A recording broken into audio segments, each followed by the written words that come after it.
A cicatriz digital, o silêncio de Letícia Soares. Ela tinha tudo, menos um álibi para a própria vida. E quando o silêncio dela se tornou a única pista, a cidade inteira aprendeu que as paredes mais seguras são feitas de mentiras. Miragem do Sul não era uma cidade, era um projeto de futuro vendido em parcelas. Arranha-céus de vidro e aço furavam as nuvens, prometendo uma vida asséptica, controlada por algoritmos e vigiada por lentes que nunca piscavam. Foi nesse cenário de perfeição fabricada que Letícia Soares, a arquiteta do momento, a mulher que desenhava o horizonte da cidade, desapareceu. E não foi um desaparecimento qualquer, barulhento, com portas arrombadas e vizinhos assustados. Foi um sumiço cirúrgico, limpo, quase educado.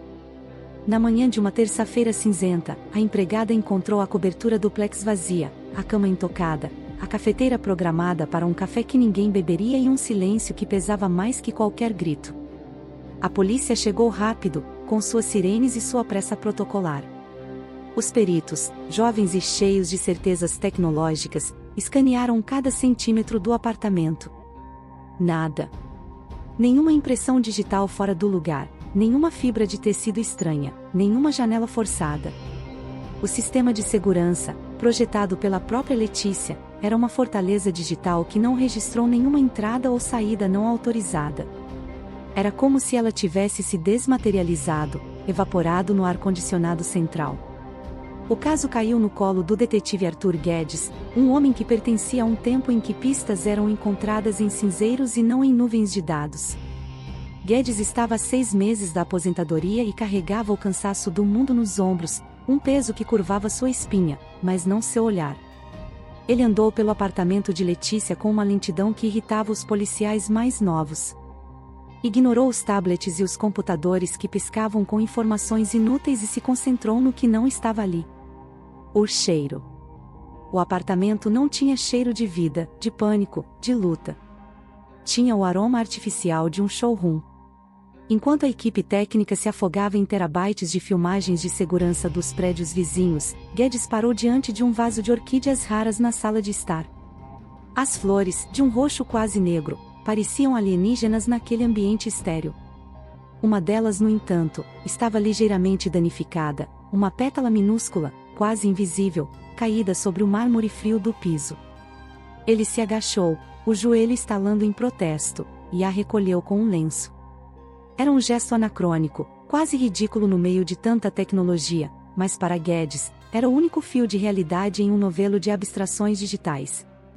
A notícia do desaparecimento explodiu na mídia.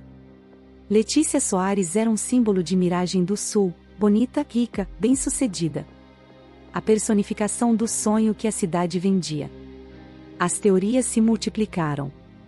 Sequestro por um rival nos negócios? Fuga voluntária para escapar da pressão? Um crime passional cometido por um amante secreto? A vida de Letícia foi dissecada em programas de televisão e podcasts de crime. Cada contrato assinado, cada amizade desfeita, cada foto postada em redes sociais se tornou uma potencial pista. Seu ex-marido, um empresário do ramo imobiliário com quem mantinha uma relação civilizada, mas distante, foi o primeiro a ser interrogado. Tinha um álibi sólido como as fundações dos prédios que construía. Seus sócios, ambiciosos e um tanto invejosos de seu talento, também tinham suas vidas reviradas. Todos pareciam ter um motivo, mas ninguém tinha uma oportunidade.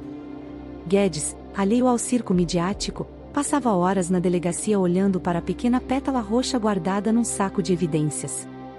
Ele sabia, com a certeza que só décadas de experiência podem dar, que a resposta não estava nos servidores da polícia, mas em algo muito mais antigo e humano. A chave não era decifrar o código do sistema de segurança de Letícia, mas o código de sua vida, as senhas que ela não digitava, os segredos que ela guardava por trás da fachada de sucesso que ela mesma havia projetado. A cidade de Miragem do Sul, tão orgulhosa de sua transparência e conectividade, havia se tornado o palco de um mistério que zombava de sua modernidade. E no centro de tudo, um detetive velho e uma flor amassada eram a única esperança de encontrar a verdade. A investigação sobre a vida pregressa de Letícia revelou uma trajetória impecável, quase suspeita. Filha de professores universitários de uma cidade do interior, ela havia escalado a pirâmide social com uma combinação de talento inegável e uma ambição de ferro. Não havia esqueletos no armário, apenas projetos premiados e entrevistas elogiosas. Mas Guedes não acreditava em vidas perfeitas. A perfeição, ele costumava dizer, é a melhor das mentiras. Ele começou a cavar mais fundo, não nos registros financeiros, mas nas entrelinhas, nos espaços em branco da biografia oficial. Entrevistou a empregada novamente, uma senhora humilde que trabalhava para Letícia há anos. No início, ela repetia a mesma história, mas Guedes tinha a paciência de um pescador. Ele não fazia perguntas diretas, apenas conversava, sobre o tempo, sobre a vida, até que a confiança floresceu. Foi então que ela mencionou, quase como um detalhe sem importância, as visitas de um homem. Um homem que não usava o elevador principal, que nunca era anunciado, e cujas visitas não coincidiam com a agenda oficial de Letícia. Um fantasma no sistema. A menção ao visitante fantasma foi a primeira rachadura na fachada de concreto e vidro da vida de Letícia Soares. Guedes sentiu aquela vibração familiar, a corrente elétrica que percorre a espinha de um investigador quando o cheiro da verdade, ainda que fraco, começa a se sobrepor ao odor de mentiras. A empregada, Dona Elvira, não sabia o nome do homem. Descreveu-o como alguém simples, que não parecia pertencer ao círculo social da patroa. Usava roupas gastas, tinha as mãos calejadas de quem faz trabalho braçal e um olhar que, segundo ela, era triste. Ele nunca entrava pela porta da frente, sempre pela de serviço, e suas visitas eram breves, silenciosas, quase clandestinas.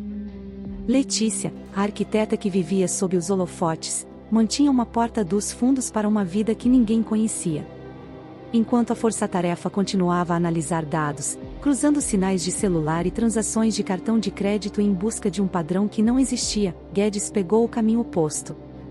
Ele deixou a tecnologia de lado e voltou ao básico, a sola do sapato. Com a pétala de orquídea roxa ainda em mente, ele começou a visitar as floriculturas mais sofisticadas de Miragem do Sul.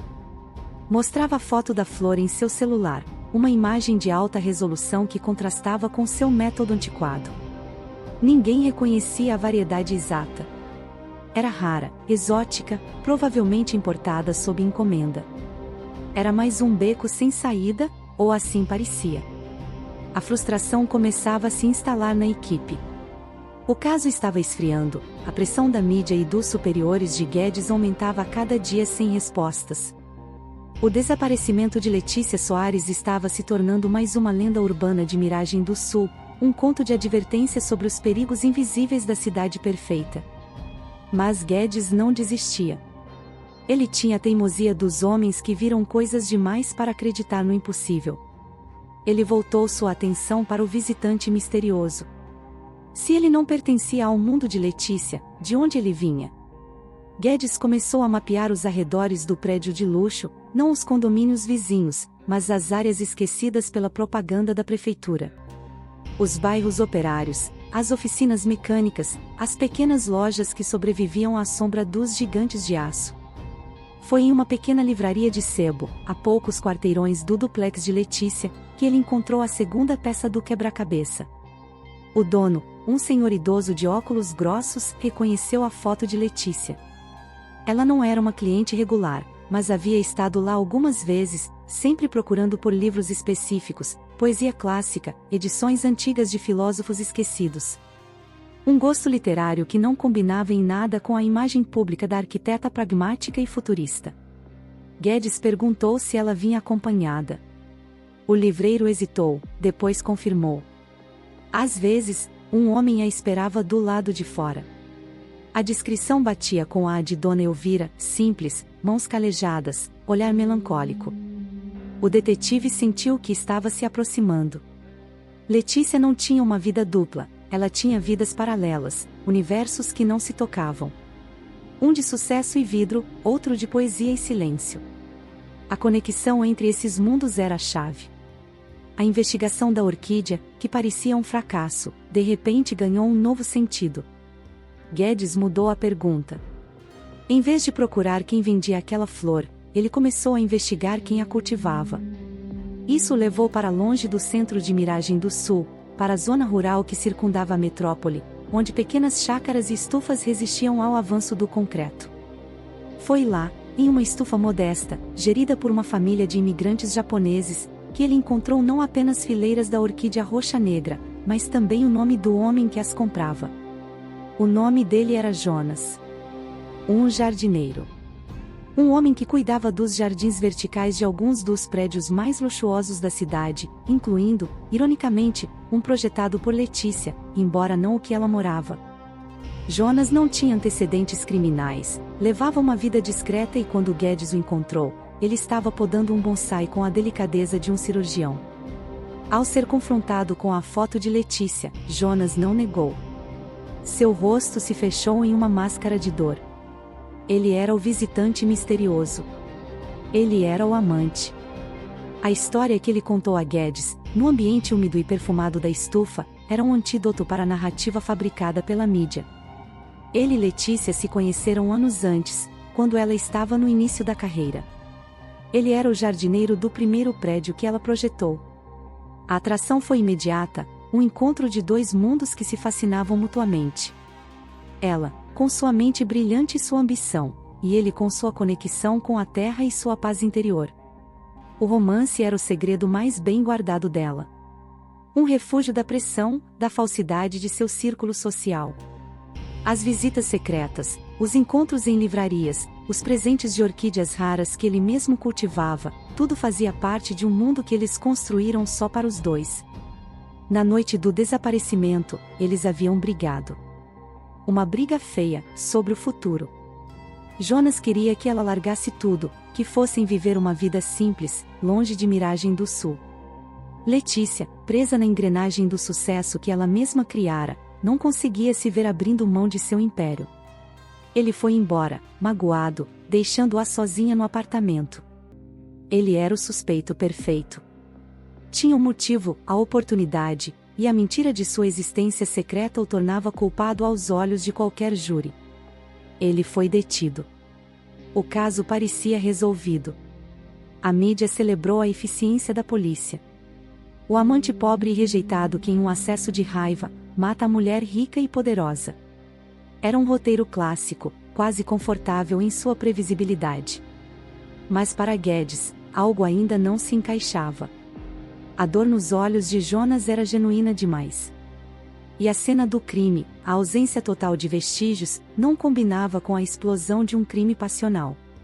A limpeza, a precisão cirúrgica do desaparecimento, apontava para uma mente fria, calculista. Alguém que não deixaria uma pétala de orquídea amassada para trás por acidente. A pétala não era um erro. Era uma mensagem. Com Jonas detido e a imprensa noticiando a solução do caso, uma sensação de dever cumprido se espalhou pela delegacia. Os superiores de Arthur Guedes o parabenizaram, prontos para fechar os livros e colher os louros. Mas o velho detetive não conseguia descansar. A imagem da pétala roxa, tão delicada e tão fora de lugar, assombrava seus pensamentos. Não era a assinatura de um jardineiro apaixonado e desesperado. Era algo mais. Era um insulto, uma peça de teatro. Guedes voltou à estufa de Jonas, não como policial, mas como um observador silencioso. Ele viu a forma metódica como Jonas cuidava de cada planta, a reverência com que tocava cada folha. Um homem que dedicava a vida a cultivar a beleza com tanta paciência não destruiria em um acesso de fúria. A violência de Jonas, se existisse, seria contida, implosiva, não a explosão necessária para fazer alguém desaparecer sem deixar rastros. A convicção de Guedes se solidificou, Jonas era outra vítima, uma peça cuidadosamente posicionada no tabuleiro para desviar a atenção. O verdadeiro jogador ainda estava nas sombras. Guedes decidiu ignorar a solução fácil e voltar ao ponto de partida, o apartamento de Letícia. Mas desta vez, ele não procurava por pistas físicas. Ele procurava por ecos, por ausências. Ele sentou-se no sofá caro e desconfortável e tentou ver o mundo através dos olhos de Letícia. Uma mulher no topo, mas terrivelmente sozinha, vivendo uma vida dupla não por prazer, mas por necessidade. Quem mais sabia do romance secreto? Quem mais se beneficiaria com o desaparecimento dela e com a culpa caindo sobre o amante? A resposta veio de um lugar inesperado. Ao revisar a lista de contatos e e-mails de Letícia pela enésima vez, um nome se destacou, não por sua frequência, mas por sua peculiaridade. Era o contato de seu ex-marido, Ricardo. A comunicação entre eles era esporádica, estritamente profissional, sobre as propriedades que ainda compartilhavam. Mas Guedes notou um padrão. Sempre que Jonas visitava Letícia, havia um e-mail de Ricardo no dia seguinte, com um pretexto qualquer de negócios. Era sutil demais para os algoritmos da polícia, mas não para o instinto de Guedes. Ricardo tinha um álibi para a noite do crime, estava em um jantar de negócios com dezenas de testemunhas. Mas álibis, Guedes sabia, podiam ser construídos com a mesma precisão de um arranha-céu. O detetive começou a investigar a vida de Ricardo, não suas finanças, mas seus hábitos, suas rotinas. Descobriu que o empresário, tão polido e controlado, tinha um hobby, que era a tecnologia de vigilância. Ele era obcecado por segurança e por controle. Guedes então teve uma revelação. E se o sistema de segurança impenetrável de Letícia tivesse um backdoor, uma falha deliberada, conhecida apenas por seu criador e talvez, por seu ex-marido, que participou das fases iniciais do projeto da cobertura? Ele convocou um hacker aposentado que lhe devia um favor. Um especialista da velha guarda, que entendia de sistemas como Guedes entendia de pessoas. Em poucas horas, a verdade foi revelada. Havia um acesso remoto oculto no sistema, um fantasma na máquina que permitia a alguém monitorar e até mesmo apagar seletivamente os registros de segurança. Ricardo vinha espionando Letícia há meses. Ele sabia sobre Jonas. Ele sabia de tudo. A descoberta mudou tudo. O álibi de Ricardo se tornou irrelevante. Ele não precisava estar no apartamento para orquestrar o crime. Ele podia ter contratado profissionais, guiando-os remotamente, garantindo que não deixassem um único vestígio. A pétala de orquídea amassada agora fazia um sentido terrível. Não foi um acidente. Foi um ato deliberado de crueldade, uma assinatura. Ricardo sabia do significado das flores para o casal e deixou aquela pequena pista para incriminar Jonas, para destruir não apenas a vida de Letícia, mas também o único refúgio de felicidade que ela tinha. O motivo era uma mistura tóxica de ciúme, orgulho ferido e ganância. Com Letícia fora do caminho e seu amante secreto preso, Ricardo teria controle total sobre os lucrativos empreendimentos que eles ainda compartilhavam. Guedes e sua equipe montaram a operação. Ricardo foi preso em seu escritório, o mesmo lugar de onde provavelmente assistiu ao desaparecimento de sua ex-mulher em um monitor. Sua arrogância desmoronou sob o peso das evidências digitais que ele pensava ter controlado. Ele confessou, detalhando o plano frio e meticuloso. Letícia não estava morta. Ricardo a mantinha sedada em uma clínica particular afastada, usando sua influência para forjar registros médicos. Ele planejava mantê-la lá indefinidamente, declarando-a legalmente desaparecida e assumindo seus bens. Letícia foi resgatada, desorientada, mas viva. Jonas foi libertado, e a primeira pessoa que ele viu foi Guedes, que simplesmente acenou com a cabeça, um gesto de respeito silencioso. O reencontro de Letícia e Jonas, longe das câmeras, foi a verdadeira conclusão do caso. Meses depois, Arthur Guedes se aposentou. Ele não aceitou medalhas ou homenagens. Sua recompensa foi ver, de longe, Letícia e Jonas embarcando em um ônibus na rodoviária, deixando Miragem do Sul para trás. Ela, sem a maquiagem e as roupas de grife, parecia mais leve, mais real. Ele com o mesmo olhar triste, mas agora com um brilho de esperança. Eles não tinham mais a riqueza ou o status, mas tinham um ao outro. Guedes se virou e foi para casa, sentindo pela primeira vez em anos que o peso em seus ombros havia diminuído. A justiça, às vezes, não está no barulho de uma condenação, mas no silêncio de duas pessoas recomeçando a vida.